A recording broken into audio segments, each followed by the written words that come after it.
আসসালামু আলাইকুম। এটা হলো ফ্রেঞ্চ অনিয়ন স্যুপ। আমাদের ফ্যামিলি ফ্রেন্ড, ওই ভাইটার ওয়াইফ হলো ফ্রান্সের।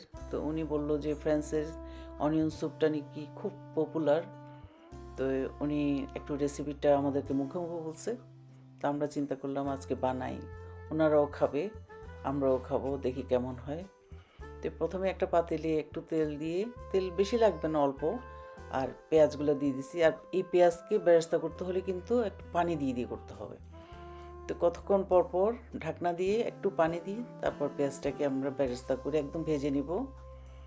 আর এখানে বিফ স্টক দিয়ে একটা লিকুইডের মতো করে নিয়েছি, জাস্ট পানি দিয়ে বিফ স্টক। এখন দিয়ে দিচ্ছি এখানে সয়া সস।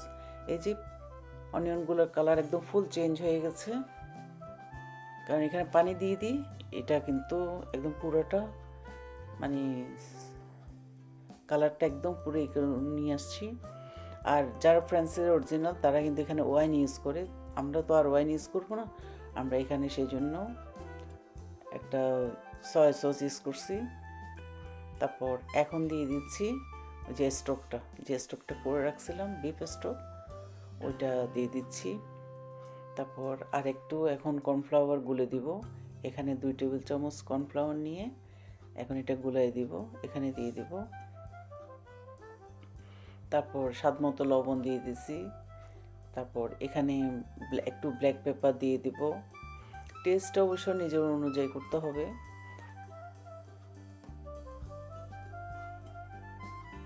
এখন এটা ফুটে আসবে, ফুটে আসলে টেস্ট দেখব এখানে লবণ সব কিছু ঠিক আছে কিনা। আর স্যুপটা খাই কিন্তু এরকম ব্রেড দিয়ে।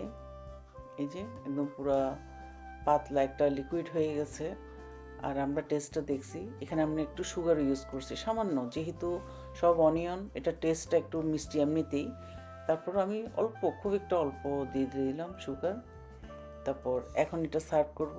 একটা প্লেটে, বাটিতে নিয়ে নিচ্ছি প্রথমে স্যুপটা।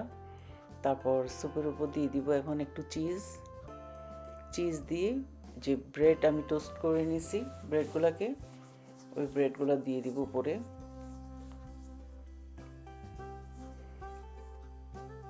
দিয়ে তারপর উপরে আবার চিজ দিতে হবে। চিজ দিয়ে এখন মাইক্রোওয়েভে করতে হবে, বা ওভেনেও দিতে পারেন। এই যে ওভেনে দিয়ে দিয়েছিলাম, 2 মিনিট পরেই দেখেন পুরোটা একদম মেল্ট হয়ে গেছে, জাস্ট চিজটাও মেল্ট হওয়ার জন্যই। আর খেতে কিন্তু মজাই আছে। আশা করছি ভিডিওটা ভালো লাগবে। আজকে পর্যন্তই, আল্লাহ হাফিজ।